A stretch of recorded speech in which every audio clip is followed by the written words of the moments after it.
The AKLU, the official governing body and WKSF representative in America.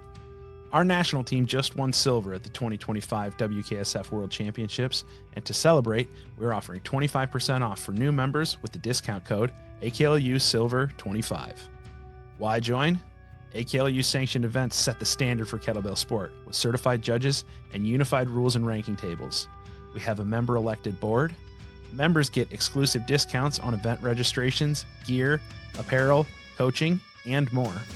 Plus, as a 501c3 nonprofit, your dues go to initiatives like our athlete support for USA National Team qualifiers, where we provide sponsored uniforms and local fundraising support. Visit aklu.net and join today, because kettlebell sport in America only grows when lifters have a voice. The AKLU, for the lifters, by the lifters. Welcome to the Platform Podcast, where we talk to coaches, athletes, experts, and real people to learn about their approaches to training, nutrition, mindset, and much more. I'm your host, Jordan Kunde Wright, founder and head coach of the Twin Cities Kettlebell Club, and our mission is to become our best selves through sport. Men's mental health is in crisis right now. Our numbers are moving the wrong way. We've got an all-time high in suicide rates. Isolation is driving us to burnout and depression, and we see the consequences echoing throughout society. But today we're focused on solutions that you can implement right now before the day's over. I bring back my friend, registered dietitian Brenna Thompson, to unpack habits that can actually shift our clients' energy, mood, and sleep. We explain why setting a strict no caffeine afternoon rule paired with cutting back late night beer was a linchpin that stopped 3 a.m. anxiety wake-ups for some of her clients.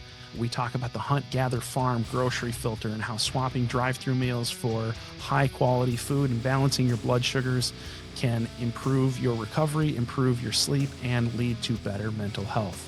So if you're ready for an episode of practical, evidence-based moves that you can make to improve your mental health, pour whatever is your favorite into your mug. And without further ado, let's step onto the platform and talk about men's mental health with Brenna Thompson.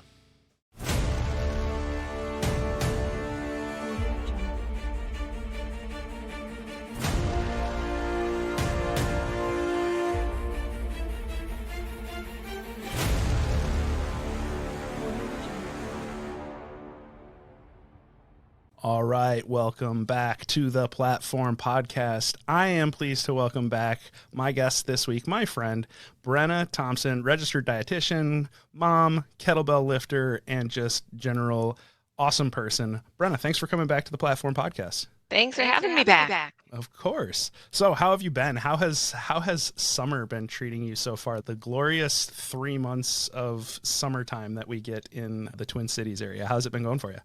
Well, as we were discussing before we got on the podcast, June didn't feel like summer, and then we finally got to July, and we had a bunch of storms. But we've been to the beach. We've been to the pool a couple times. Everybody's getting tan, so it's okay. Yeah. How's your lifting been going? Oh, you would ask about that, wouldn't you? Yes, I know the answer. But it took a gigantic nosedive is what it did. Yeah. So tell what's been going on. What happened? What'd you do? Well, to start off, I have had 2 hernia surgeries, and not from kettlebell lifting. Let's just put that out there. These were other things, but kettlebell. These were other things. These were from my 8.9 pound and 8 pound babies. Yeah, you make big babies for a small person. I do, like not huge, but they're big. Yeah. And what I've learned is that some women can have gigantic babies and never deal with diastasis. Other women can have little tiny babies and have horrible problems with it. And I probably fall somewhere in the middle. And so after having my second surgery, I was like, this is never happening again. And so I'm working with a diastasis and pelvic floor therapist. And she watched me do my kettlebell lift. I was like, do not do that. Yeah, it does tend to put a does tend to put a little pressure on the front abdominal wall, especially when you have, I don't know, two 16-kilo kettlebells in your hands with your elbows then pressing into your torso. So you've had to make some adjustments, but you're still active and you're still staying fit. What are you doing now? Well, so they didn't mind the way I was snapping. So I was like, I'm just going to snatch right now. It's my favorite lift. We're just going to focus on this. I'm going to get really strong, and I'll lift the 16s doing something at Twin Cities in September. But then a month ago, I was lifting and had a couple really bad drops and just beat up my shoulder that already kind of irritated with me, and that was the end of it. Yeah. Well, these things happen, and it's not a forever thing. But you're still staying busy, and I know you don't sit still well. So what have you been doing in the interim with what you can do? So this might sound really cheesy, but I've really enjoyed it. Is I got the Mind Pump Muscle Mommy program. Nice. And so I've been following that 3 to 4 days a week, and that's what I'm using to keep strong. Nice. Is that mostly like compounds, like bench press, deadlift, squats, or what is it? Yeah, there's a fair amount of, what is it, like unilateral kind of stuff in it. It's a good mix of just upper body, lower body, good stuff. Nice. Excellent. Yeah. That is fantastic. I'm sorry that the injury bug has derailed you a little bit. It's one of the challenges that unfortunately women deal with because of, giving birth to humans. That's apparently pretty traumatic for the body, and sometimes there's complications that come with that. But I'm glad that you're continuing to stay water and adjust, go with the flow, and go where your body tells you need to go, and stay busy and fit. And I look forward to your triumphant return to the snatch once you're able to do it again. Yeah, we'll see what happens. I have to give a shout out to Creekside Physical Therapy. They're down in, it's technically Edina, but I'm like, you're more like Hopkins or St. Louis Park. I don't know. Here in the Twin Cities, if you have an injury, go see them. Yeah, fantastic therapist there from what it sounds like. So I always appreciate a good shout out. So shout out to them. Yeah. So what we decided to talk about today, we're gonna dive into it, and it's something that's kind of near and dear to my heart, and I know it's also important to you. We wanted to talk about the men's mental health crisis that's happening right now in the United States. You posted a whole bunch in June, because June is Men's Mental Health Awareness Month, and so you kept putting out I don't want to say random. I shouldn't say random posts, but you kept putting out posts about this topic throughout the month, at various points, and it really got me thinking. I engaged on a lot of those posts, and it got me thinking, man, this is definitely a topic that we should talk about, because, just so people understand the scope of the problem and why focused on men's mental health. Well, the reason being, men's mental health appears to be more of a problem right now, especially in the United States. So everything I'm going to tell you is data from the United States. But in the United States right now, men account for nearly 80% of all suicides in the United States, with the highest rates being among older men and working class men. But it's at the highest it's been in a long time. The male suicide rate has risen over 30% since the year 2000. Peaking in 2022, there's obviously some latency in data collection there, but to see such a rise, 30% since the year 2000, is a huge rise in suicide. And then men are more likely to be diagnosed with depression, or less likely to be diagnosed with depression, but far more likely to die from it. Young men are facing historic levels of mental distress. They've doubled the average number of poor mental health days per month. Substance-related deaths are disproportionately men. 70% of opioid overdoses in the United States right now are to men, and they're also far more likely to die from alcohol-related issues. So they start calling this the depths of despair crisis: suicide, overdose, alcohol. When you combine those three things, it's centered around particularly men, and especially those in working class or rural communities. You hear about the male loneliness epidemic. It's in 1990, 3 to 5% of men reported having little or no close friends. Today, that number is 15%. So we've seen a 300% increase with social isolation, and that is especially concentrated among younger men, which is especially concerning for me, and I'm sure for Brenna with having been a mother of boys. And men are also dramatically less likely than women to seek mental health treatment. Only 40% of men with mental illness get any help, compared to roughly 52% of women. Despite the fact that the data is overwhelming that men are really, really struggling and struggling more so than women, they aren't encouraged to seek therapy. So all of those things combined make the men's mental health crisis right now particularly troubling. And, you know, I can say for my part, like, I go to therapy, I have a therapist, and it's been incredibly helpful for me. And it's something that I wish I had done a lot sooner than I have. And when I'm not able to get into my therapist, I notice it. I've had gaps because I've had multiple therapists transition to other practices, which then of course insurance becomes a challenge, or you have to find a new therapist and yada, yada, yada. But like, I can say that I notice it when I don't go, and it's a huge issue. And it's something that I really wanted to talk about. And because you were posting about it, I was like, man, this is really something that I would love to get another perspective on. So those are some of my reasons on why I think this is important, and some of the data behind it. Why is this something that you were posting about the entire month of June, despite not being a man? You still seem to be very interested in men's mental health. So tell us a little bit about that. I mean, we can go way back, but what really kicked it off was the fact that I think Ryan saw something on Instagram or somewhere. It was like, June is Men's Mental Health Awareness Month. I was like, really? I work for a psychologist. She didn't even know this. Oh, really? I thought that would be a very prominent thing that people advertise or market off of. And so if you know, June is also Pride Month.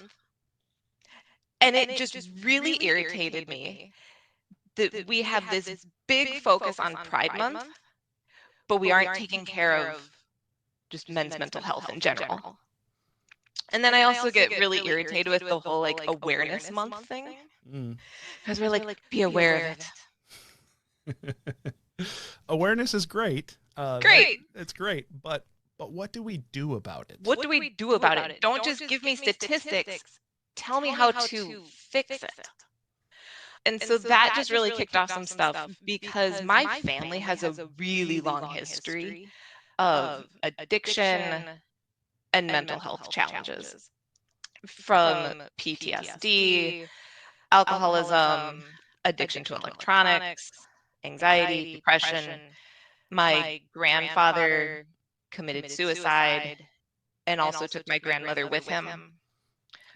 So this is a deep concern for me. And yes, having two little boys, I'm like, I want you guys to grow up and be happy. And you're not going to be happy all the time. But how do we optimize our brain health to be able to go through challenging times? And how do we not turn to addictive substances or habits to cope? So that's my why. Yeah, thank you for sharing that. I know that that's deeply personal and deeply painful part of your family history, like having that with your grandfather and your grandmother. I know that that's incredibly challenging, and I share some of your frustration with the way people talk about these issues, like the fact that we have to equivocate, like, oh, why are we talking about men's mental health and not just mental health in general? There's this view that I continue to hear, and it's like, oh, well, women are rising, women are rising and thriving in society, and it's coming at the expense of men. Like, no, that's the wrong perspective, in my opinion. Like, you're talking about it like it's a zero-sum game. It's like, oh, for women to thrive, or for women to have opportunity, that means that there's fewer opportunity for men, or there's less opportunity for men, or that's why men's mental health is struggling. It's like, no, we aren't lifting women up at the expense of men. Like, this isn't a zero-sum game. And like, having more well-adjusted men who are not struggling with mental health is valuable for everyone. It's valuable for society, right? Like, I think that's beneficial for everybody, and it's beneficial for women to have strong mental health as well. And guess what? Taking care of men that are struggling with their mental health is something that is a huge problem for women right now. There's even a term that I've recently learned about it, like man keeping. Like, yes. Like I just heard that yesterday. I was like, what is this? Yeah, same. I in my research for this podcast topic, I stumbled across this new term that I had never heard before, but it's apparently women doing the emotional labor of trying to fill this gap for the men in their life because they see them struggling and that they don't have any friends, and they feel like they have to support every area of their man's life, or they might take their own life. They might become an addict, these types of things. So my perspective, I guess, on this is it's beneficial to everyone for us to focus when there is a group that is clearly struggling. It's okay for us to focus a little bit more on that group and have it say this is a net positive for society. And it's not to say that we're ignoring the concerns of women or that this is coming at the expense of women or vice versa, right? Like it's additive for everyone, for men and women to be doing well in society. But clearly right now, based on the statistics I shared at the start, like clearly right now there's something going on where men are struggling more with things than women appear to be. So I just wanted to dig in on this, and I feel like we share that perspective of like, hey, this is beneficial for everybody. For men to be doing better, I think it's going to be better for society in general, and not just men, not just women, but everybody benefits. Like we can all thrive together. It's not a zero-sum game of competing for scarce resources. Well, and I look at it from the female, the wife perspective. If Ryan's mental health takes a nosedive and he were to really be struggling, it would have a massive impact on our home. Whether that could be like my mental health or our financial health, whatever happening with our kids, like him being in a good headspace is so important for everybody. And then if our household is thriving, then we can go on and we can help other people within our community. And so that's a really good point. I honestly didn't even think about the community involvement aspect of that, but I think that is a really good point. So where do we start? Let's dive in a little bit. We've framed the problem. People know why we care about this. Let's frame the problem a little bit. Where do we get started? Like, what are some of the things that you found as you've been thinking about this? You dug in on it the entire month of June. You put out a whole bunch of cool posts about it. What were some of the most interesting things that you found that, like, where would you start? Well, I know at the end of this, you're going to ask me for my like top 5 things. Of course. My action items. And so I came up with my list, and I'm just going to throw it out there right now so that people know where we're going. Yeah. Love it. And so my number 1 is sleep. Okay. Like if your sleep is crappy, your mental health is not going to be where it should be. Love it. Number 2 is have a gut check. What's going on inside your body, especially digestively. Number 3 is balancing your blood sugar, balancing your plate. But then I'm also putting number 4 as drink water, not substitutes. What substitutes? I wonder. We'll get there. And then number 5 is to move your body. So I'll go back to number 1 with being sleep.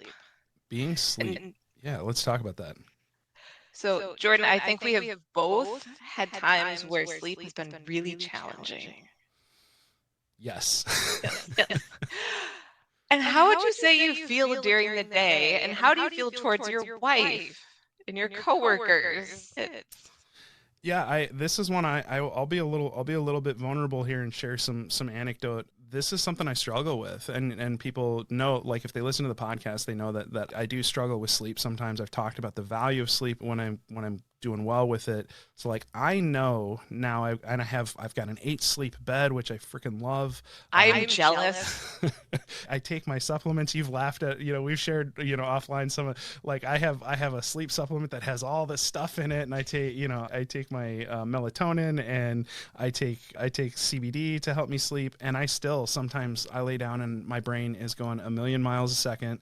I have recently got diagnosed with ADHD. Well, I guess not that recently now. I guess it's, a year and a half now, but that's been a revelation for me with a lot of these things. So I do still struggle with this sometimes. And like just going to sleep is a challenge, but the difference that it makes in my mood and my ability to regulate my emotions, particularly first thing in the morning, because one of the unique challenges for me with ADHD is when I don't have medication on board, which is in the evening and in the morning, I find that I'm much more volatile. My mood swings are much greater. And so anytime I've had some challenges with my temper or with the way I interact with the family has typically been either late at night or early in the morning when I'm unmedicated and I'm tired. And particularly like if I get woken up when I'm like 5 or 6 hours of sleep, if I get woken up by something that's frustrating, or a small human or a furry creature. A small human or a situation happening at the house is what we'll call it. I get woken up by things happening, 2 kids fighting, first thing in the morning, but I went to bed at 1:30 or 2 o'clock in the morning because I was working or I couldn't sleep or whatever. And I only got 5 hours of sleep. Suddenly I'm much more volatile. I'm much less patient. I'm much more likely, and even if there is nothing going on, I'm just crankier and I just have a much more difficult time regulating my emotions and staying and being kind and showing up the way that I want to show up as a father, as a husband, and being able to interact in a loving and understanding way. Even if it's a frustrating situation where I need to be disciplining my son or disciplining my daughter or something like that, or holding boundaries, there's still a right way and a wrong way to show up with that. And one of the big lessons for me, one of the big things that I've been working on is taking better care of my sleep and taking better care of myself, because looking at the patterns, it's when I'm tired and stressed. It's not just stressed, it's tired and stressed, or deprived and stressed. So that is a huge one for me. And that is something I have definitely noticed, is that if I get less than 7 hours of sleep, way more likely to have a reaction. If I get less than 6 hours of sleep, you basically don't want to be around me. But the other side of that is, like, this past week, I got 9 hours of sleep. One time this week, I got 9 hours of sleep. And I messaged Matt Boris, because this is something that we've been working on, is me getting more sleep. And I messaged him. I was like, I got 9 hours of sleep. I feel like Superman. It was incredible. I was happy. Like, everything felt good. I felt smart. I felt ready to roll. I looked forward to my workout. I looked forward to my work day, et cetera, et cetera. Now, I'm not saying 9 hours of sleep is realistic for most days of the week, but like knowing that and seeing that impact has made a huge difference for me. And I agree with you. I think sleep is one of the longest levers that we have to stabilize our mood and to help us regulate emotions and things better. 100%. And it's so funny how many people come and talk to me about their gut health, dealing with anxiety, depression, ADHD, and it can be for themselves or their kids. And if sleep isn't like where it needs to be, that good like 7 to 9 hours, like I don't even bother with anything else until we have that dialed in. And that can be with food. And maybe it's not eating several hours before we go to sleep. Maybe it's having a snack right before bed. It can be supplements. My favorite one is magnesium, because that is kind of our calming mineral. Yeah. And it just helps the entire nervous system just relax. One of our important electrolytes, and that is that magnesium calcinate, glycinate. Is there a specific kind that people should be looking at for sleep support? I generally recommend about 200 to 400 milligrams of magnesium glycinate before bed. There is a new one on the market called magnesium threonate, and supposedly it gets like absorbed and used in the brain better than the glycinate. Okay. And magnesium citrate helps with tummy, right? With peristalsis of the small intestine, right? So I want people to know that's like, if you accidentally take magnesium citrate to help with your sleep, you might end up needing to get up to go to the bathroom. So the type does matter a little bit. That's why I wanted to ask that. So you won't see it in sleep supplements. You'll tend to see, I think, magnesium glycinate is most common what you'll see in sleep supplements. But if you just go out and buy a magnesium supplement, just be sure that you check and make sure that it's the right type of magnesium so that you have the desired effect and not undesired side effects. For sure. Now, people with ADHD, there is a correlation between having that kind of brain chemistry and also not producing enough melatonin. And so for people with ADHD, you might find that taking, I usually say like 1 to 5 milligrams of melatonin can be helpful. Yeah. If we have to start going, for you, it's very helpful. Sometimes I get people and they're taking 10 milligrams. I'm like, no. if we're having to go that high with it, there's something else going on. And that can be correlated with screen exposure, right? Like you talked about screen addiction, right? And you hear about blue light, right? Blue light inversely correlated with melatonin production. The more blue light you take in, the less melatonin you have. That's why it's good to get out in the sunshine early in the morning. It helps you wake up, which decreases your melatonin, right? But then as the sun starts going down, that's why we should sunset our device and electronic usage as the sun goes down, because it helps us get back into our circadian rhythm, which helps bring our natural melatonin production up. But if you're like me and have challenging brain chemistry, sometimes you need to give it just a little nudge, which for me is, like you said, I'm right in that target range, 2.5 milligrams. I take Amazon Basics. You can just get gummy melatonin, 2.5 milligrams. I'm on a subscription. I get one huge bottle every 3 months, and that's $10. Very low barrier of entry, very low cost, but has made a huge difference for me for actually being able to fall asleep. Because I don't have a problem staying asleep once I fall asleep. It's the falling asleep part that's hard for me. Yeah. And I'll tell you a little bit for me, I've probably always had a little issue with sleep, and magnesium made a huge difference for me. But then after having our second child, I don't know what it was, but he just destroyed my sleep. And it could have been trying to fall asleep, stay asleep, you name it. I couldn't do it. And I tried all the supplements. I think you recommended stuff to me. At one point, I was trying the CBD, and I was like, does it work? Does it not? I don't know. Melatonin doesn't work. I knew that. Yeah. And then we had a Thanksgiving, I think, almost 2 years ago now. And over the course of the 3 nights that we were gone, I think I got 10 hours of sleep. Total. Not 10 hours per night, just so we're clear. No. 10 hours total. 10 hours total. Between being in a hotel the first night, at my sister's the second 2 nights, and the worst part for me was knowing, like, even when we go home, I don't know if it's going to be better. And so that's what really tipped me over to talk to my doctor about just doing a medication. And so at this point, I take a trazodone basically every night. And I have that and magnesium. And it's the most sleep I got since he was born. Love it. And how do you feel now that you're getting, what do you get now? Are you in the 7 hour range, 8 hour range? I'm in the 7 hour. Like, we know that Ryan, Mr. Nordic Stash, the man, he needs 8 to 9. For him to really feel good, he needs that like 8. When he goes below that, it's just not great. I sit at 7. I try to get 8, and it doesn't happen. Yeah, I remember we worked on that for a lot, like just getting you from 5, like we were trying to get you from 5 to 6, and then like 6 to 7, like the struggle was real, but it made a huge difference. It sounds like it's made a huge difference now that you can actually get your 7. I get my 7.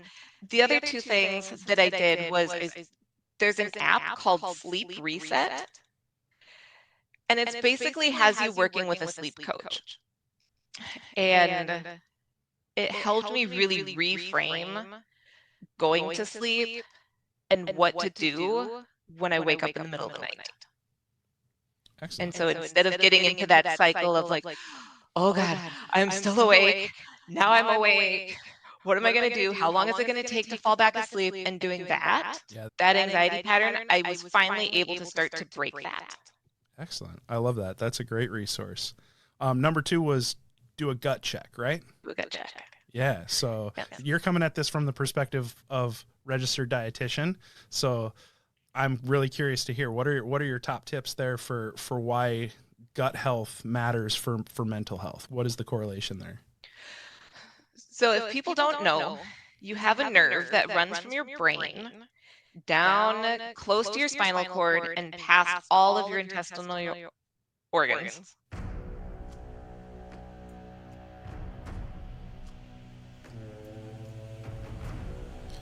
Kettlebell Drenka.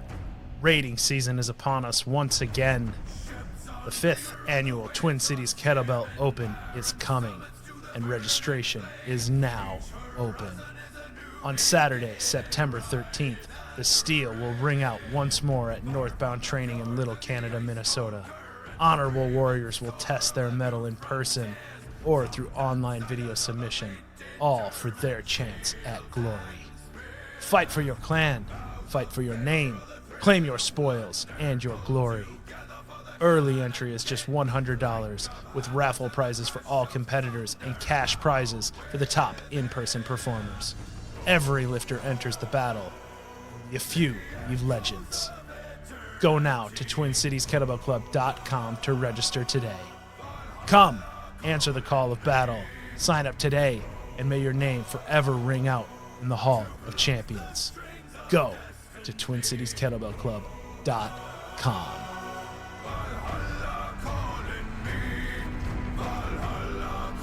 The sound setting. Okay. And so that is called your vagal nerve. And it's how your brain talks to your gut and how your gut talks back to your brain. And if you have a bunch of crappy bacteria living in your gut, then you're probably not making a lot of serotonin. And people think of serotonin, and when it's used in your brain, it helps with good moods and feeling calm and just generally not depressed. Yeah, it's kind of like the chill neurotransmitter. It's right? like your chill neurotransmitter, yes. Cool.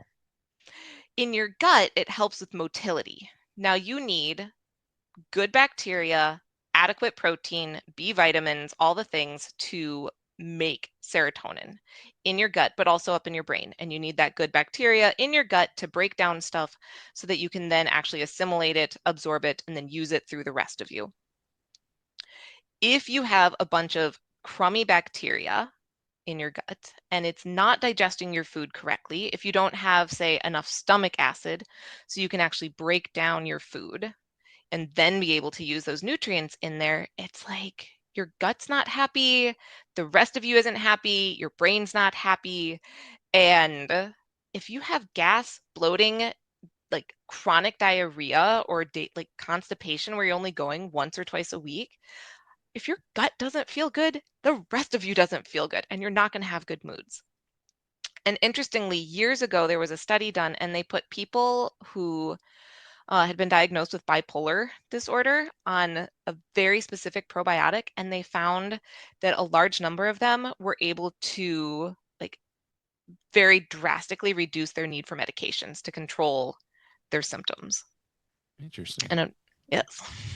So how can people improve that gut health without needing to take a probiotic? What are the best things they can do just from a diet perspective? Like what foods should they be targeting, particularly men? Like what foods should men be targeting for gut health? That's one way I would say work with a dietitian. Because it's like if somebody is dealing with a lot of diarrhea, like daily diarrhea. And I had a gentleman years ago who had had diarrhea every day, multiple times a day for like 40 years. Now, he was a generally happy kind of guy, but it really impaired how he was able to live his life.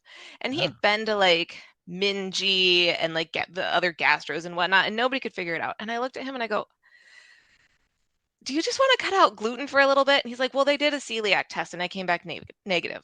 I said, can you just cut it out for 2 weeks? He's like, sure, why not? What do I have to lose? He came back and he's 3 days in and I didn't have diarrhea anymore. Weird. Yeah, the old elimination diet, that is one of those, like, I recommend everybody should do one at least once in their life. Just like you probably should do it on a semi-regular basis because of the way that your body evolves. But like, yeah, just it's so amazing when you just like progressively eliminate food groups down to a very simple diet and then reintroduce things to see you and reintroduce them kind of one at a time to see what affects you and what doesn't. Like it is amazing how eliminating a food that doesn't agree with you and impacts your gut health, like the difference that that can It's have, huge. it's amazing.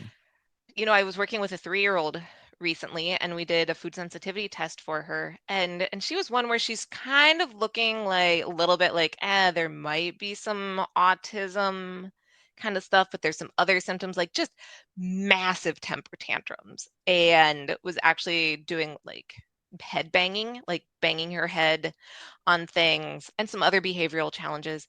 Did the food sensitivity test, came back highly sensitive to gluten and dairy, took it out 3 days in, stopped headbanging, stopped having, she's 3, let's give her a little grace here, having like these massive like meltdown temper tantrums. And then they were out and about, and mom gave her like something that had some gluten in it, and she was like, within 15 minutes, her little tummy was just massive, like horribly bloated.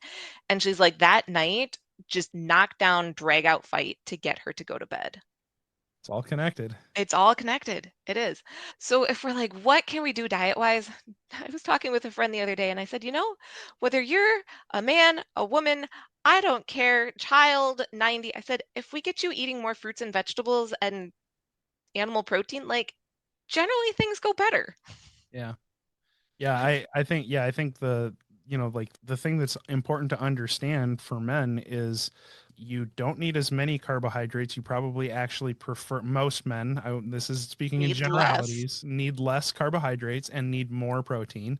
And they particularly need healthy fats. Omega 3s are really, really important for men in particular, especially with the increased risk of heart disease that men is just an associated risk factor for heart attack with men is being a man. So you need to get those heart healthy omega 3 fats and probably need more of that animal protein. I think that's I don't know if that's an evolutionary thing, but it's just one of those, like, for me, I know that it translates really well for me. I enjoy my proteins way more than anything else, and my wife is the opposite. Like, I can make ribeye and potatoes and broccoli, and she's like 2 bites of ribeye and she wants all the potatoes and all the and all the broccoli, right? But like, I'm like, give me the ribeye, give me the broccoli, and you can have the you can have the See, potatoes. that's where you and I are on the same page. I'm like, potatoes are fine, but I want that massive chunk of meat and some veggies on there. But I think the big thing is move away from the processed foods Mm. to the like, what can I go out and hunt and gather and farm? And so I'm like, just move towards that. And it's move away from the McDonald's and the Chick-fil-A and the Starbucks, and to what can I cook in my kitchen? Or like, I work with a lot of people who have sensory challenges, who are parents, who lead very busy lives, who work weird shifts. And even some of the things like whether it's Blue Apron or now the Factor meals, you can get some decent, like semi-prepared, like the Kevin's meals. Get frozen meatballs. Like once a week, we have frozen meatballs and some kind of vegetable, because that is my like Tuesday nights, my night to work. I need something I don't have to think about and is simple. Love it. Yeah. So figure out those hacks, right? Those lifestyle hacks that help you still hit those targets, but moving away from the processed foods and really focusing on whole foods that are going to support healthy diet, healthy gut health, right? Yes. And if you have specific considerations, Work with work somebody, with a dietitian. not Yeah. not your GP, not just your random doctor. Like, don't ask them, because they're probably And going to not an just Instagram influencer. I don't and care how not an good they look. Instagram influencer. I don't care how good they look with their shirt off. If they're advocating eating only raw things or what, like, just, yeah, No. credentials matter. Professional Yes. certifications matter, especially when it comes to nutrition advice. I would very strongly recommend work with somebody. You said no Starbucks. I think we're probably going out of order here, but that tracks to your drink water and not alternatives. Water, not substitutes. And by substitutes, I mean caffeine and alcohol. Uh, Okay. because, like, especially if somebody's struggling with anxiety, and yes, men can struggle with anxiety too. So Yes.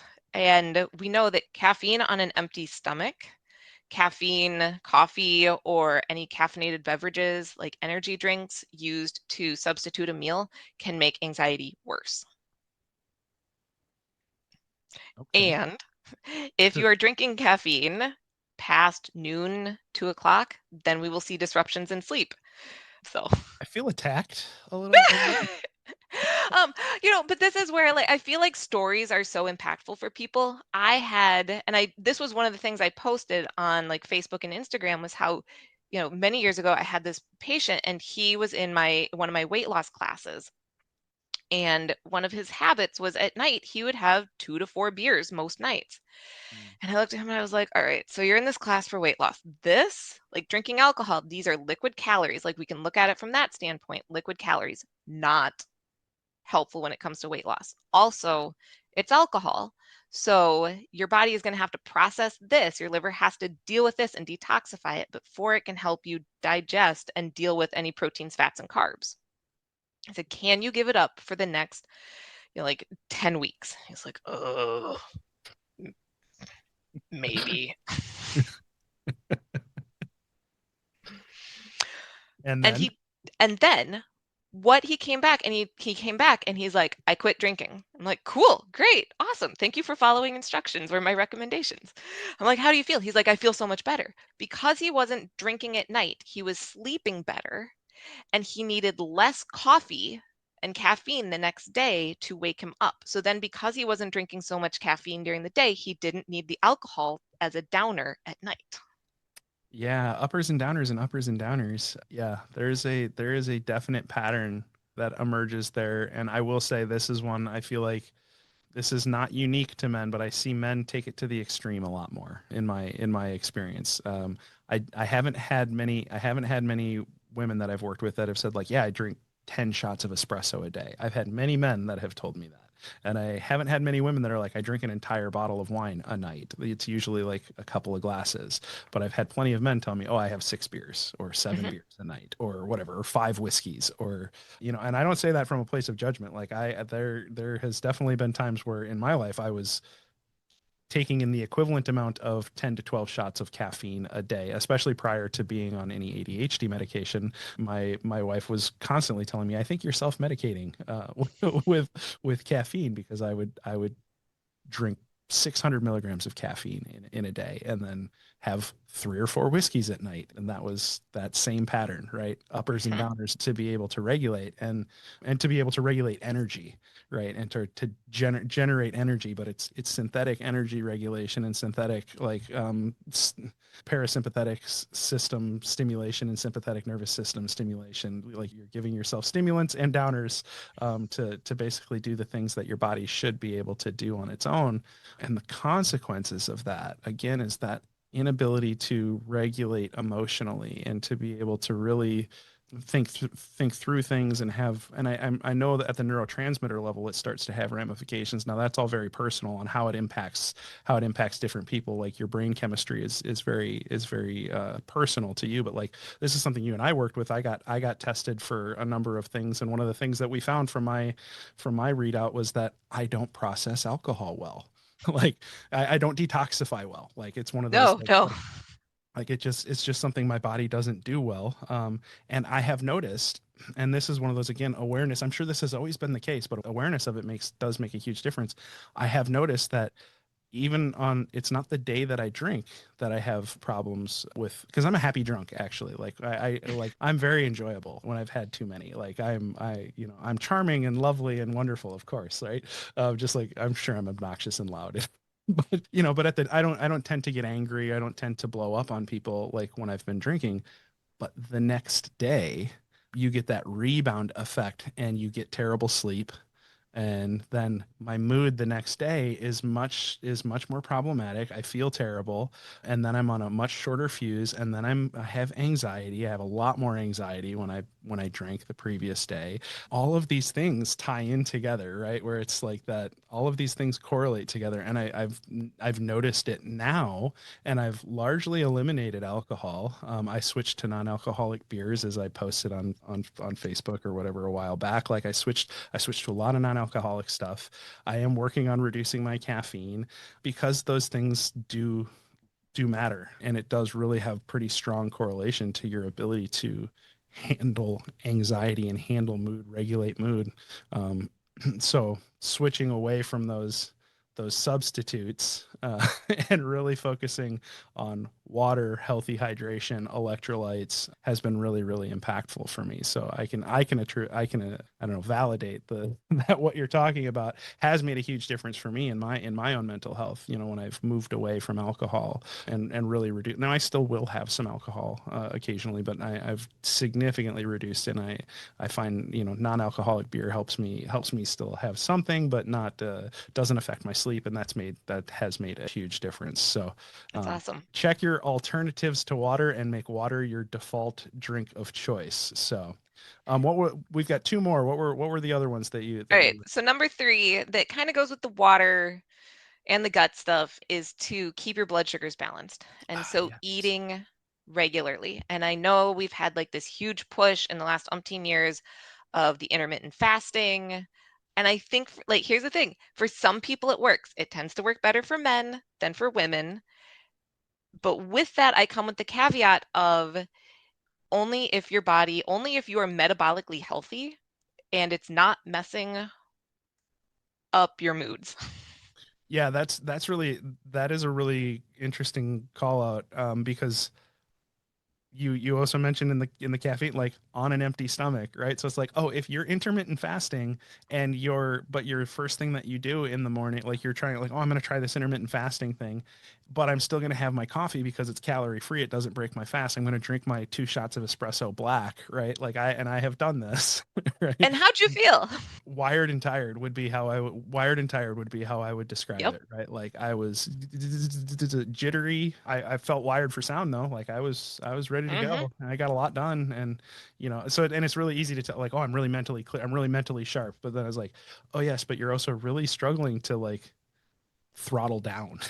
Yeah. Right. And then when you are able to eat, or you're in your eating window, like I had big swings in energy, and then I would crave not great things. And I do Mm-hmm. think the part of the reason well, I know this from tracking data and being the nerd that I am and working with people like you, I do know that like the more low carb approach during the day, and saving my carbs for post workout type of recovery, or having more carbs towards the end of the day actually helps me a lot more, because my blood sugar stays a lot more stable if I focus on proteins, vegetables, fruits, those types of things, and stay away, especially from processed carbohydrates in particular. Like I can manage moderate carbohydrate intake throughout the day now that I'm a bit more metabolically regulated than I was. But like intermittent fasting was actually a disaster for me.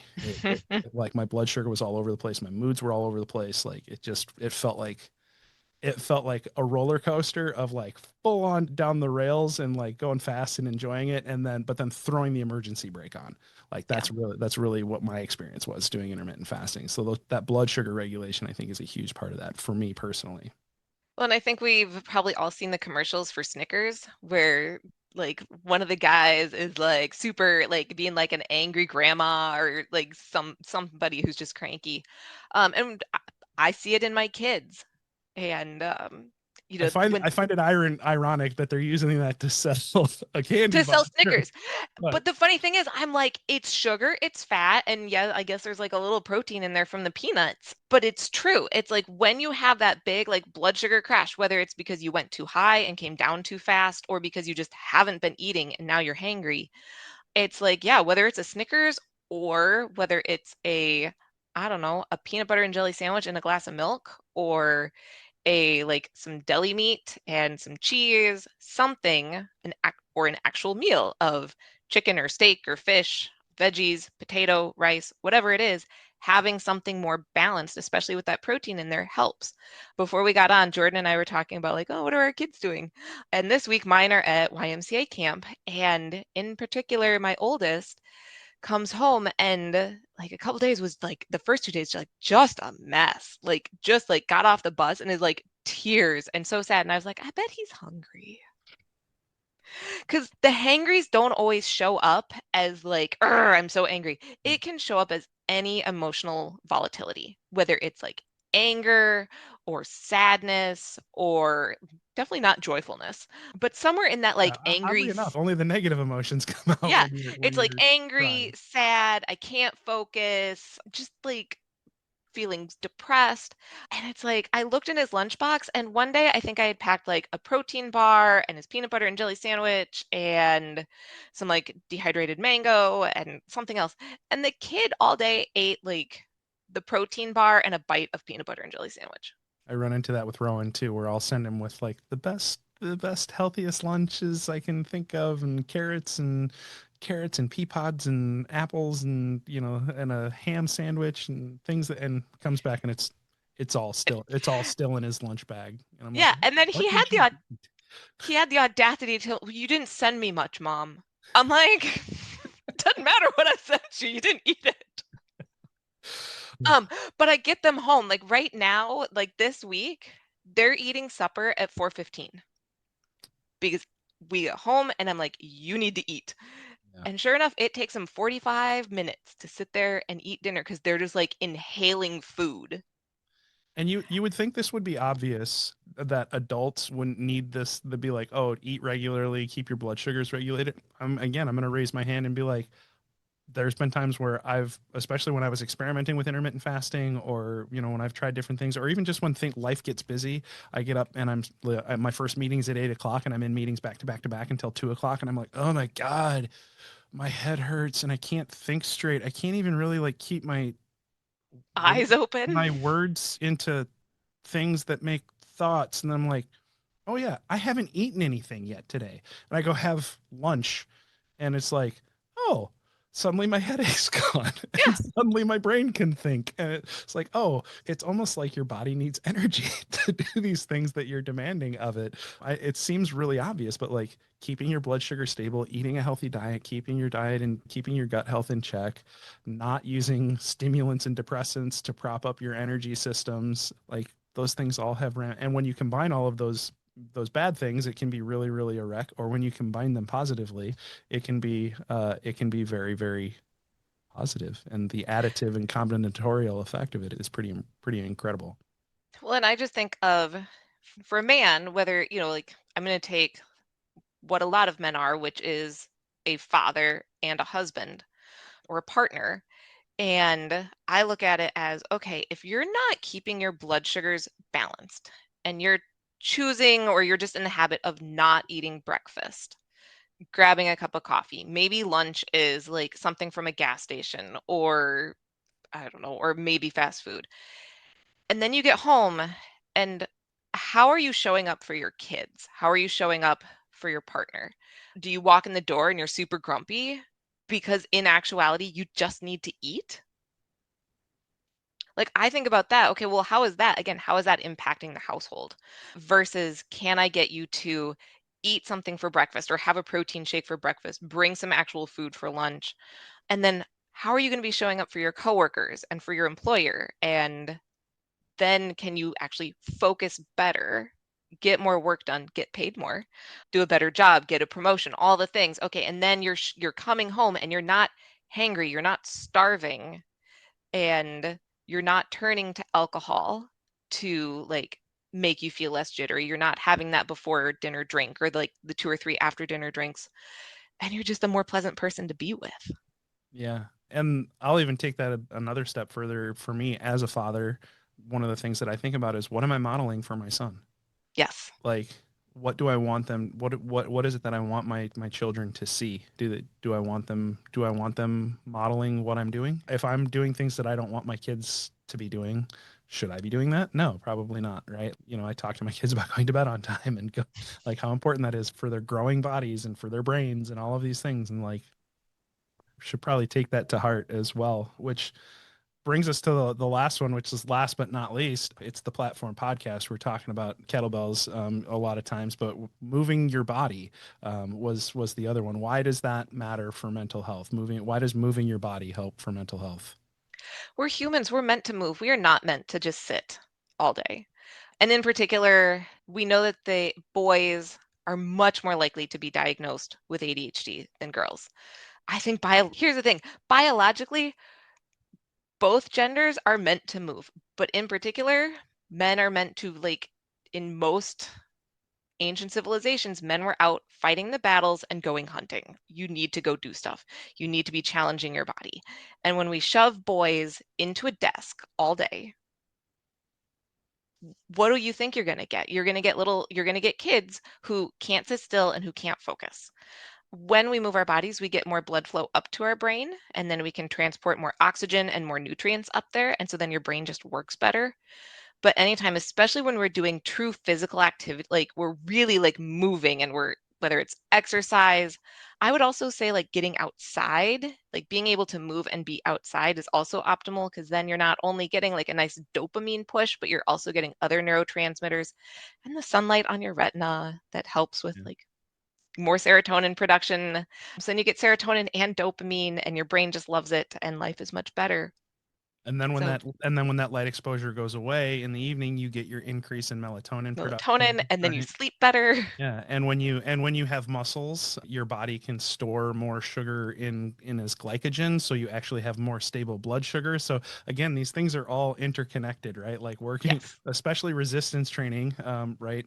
Resistance training helps you build muscles, so you have more muscle to then be able to move better. You can store more, you can handle more carbohydrate energy that doesn't go become body fat. It doesn't, there's all sorts of positive, It's there's all all the sorts of things. positive benefits to it. And the dopamine that you get from, this is a really interesting thing I've started learning or started learning more about or digging into the research more on, like the dopamine hits that you get from what I'll call fake achievement. Which, so like I can play video games for hours, especially and I get super focused on like all these like, oh, I want to complete XYZ tasks in the game.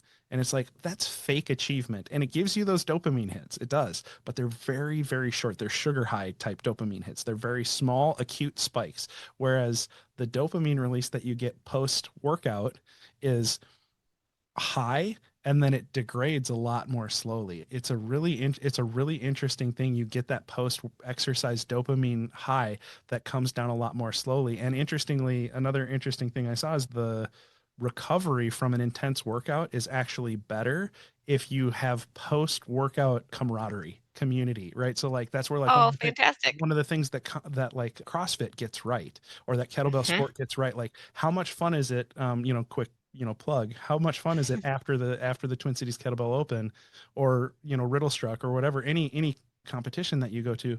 What's one of the best parts? It's the post lift social hour, right, where you get to talk to people about their sets, and you socialize together, and everybody's happy, everybody's in a good Yes. mood, because you just did this really hard thing, but with other people, and other people bore witness to your life and to your accomplishments and to your struggles and all of these things, and you get to share in the glories, you get to share in the pain, like, oh yeah, I sent my bell flying because I tore my hand, and oh, that's super frustrating, but like somebody gives you a pat on the back, oh, it's fine, like I've done that before. Like all of those things matter, right? Like those things all matter, and it makes such a huge difference on mental health. And like shared exercise, I think is one of the best things you can do, especially when we tie it back to like some of the things that we talked about in the intro. Like men are missing real connection in their life. A lot of humans are missing real connection in their life. Like during COVID, what did we all miss?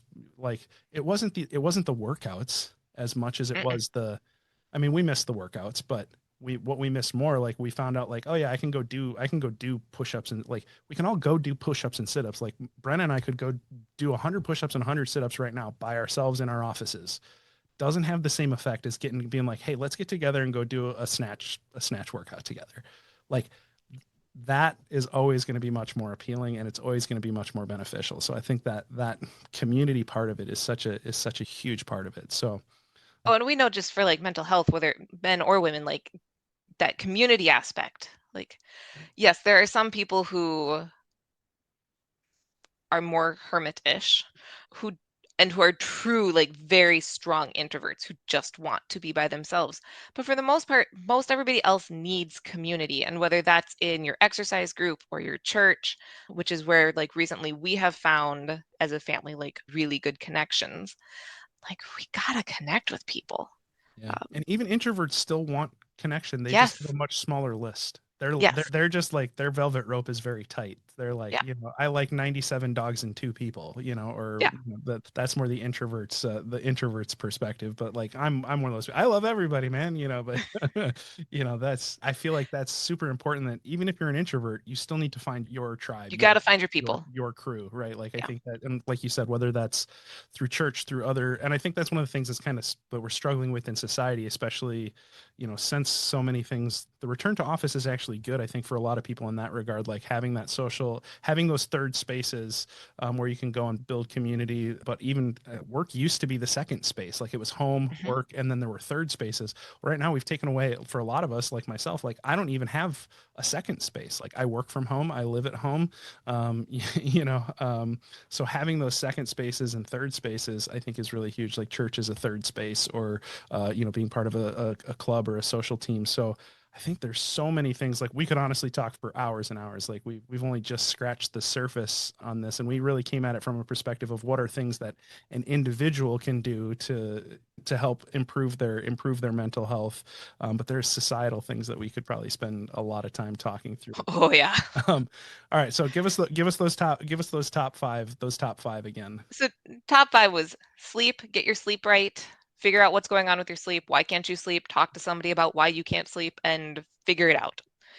Number 2 was gut check. So if your gut is not working right, if you're not pooping daily, if your poop does not look like a nice long banana, we got problems. If you are struggling with gas, bloating, abdominal pain, find somebody who really knows gut stuff. Dietitian, there are some great nurse practitioners out there, a functional medicine doctor, probably not your general practitioner.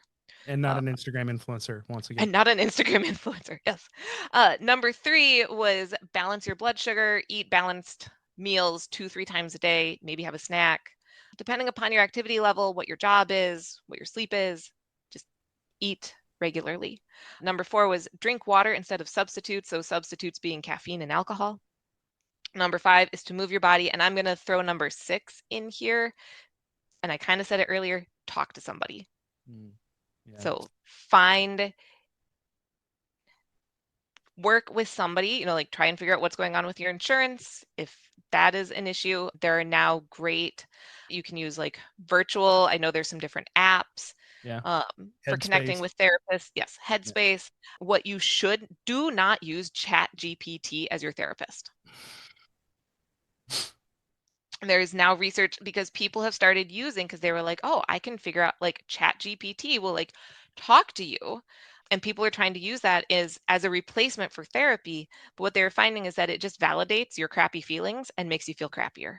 Yeah, I think that's hugely important. Talk to somebody, and I would advocate for talk to somebody that's not like, do talk to your partner. Obviously, if you have a partner, like talk to your partner about how you're feeling, but don't expect them to serve the role of confidant, friend, therapist, all of those things. Like again, that's not a fair expectation, especially for men to put on women. And we often, I think, do that because the women in our lives do care about us and are empathetic and are typically more emotionally open and coached, raised to be much more so that way.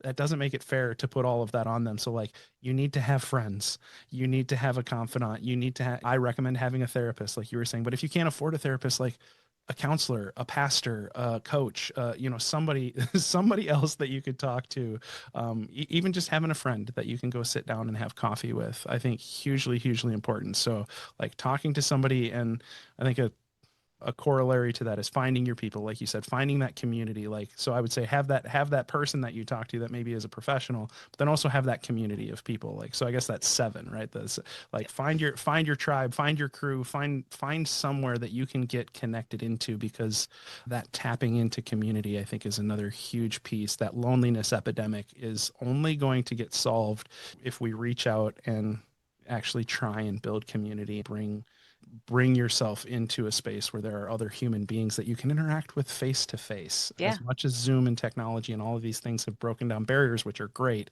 we still need that in-person human connectivity. So I think those are all fantastic tips. And like I said, I think we could talk on this for hours and hours. We didn't even get into all the societal things. But Brenna, thank you so much for taking the time. I always appreciate your perspective, and I know this is a topic that we're both passionate about. So I really appreciate you carving out the time in the middle of a day to make this podcast with me. So thank you very much. Oh, you bet. Thank you. And we'll talk soon. That's not what I'm not trying to end it. Hold on. Stop there.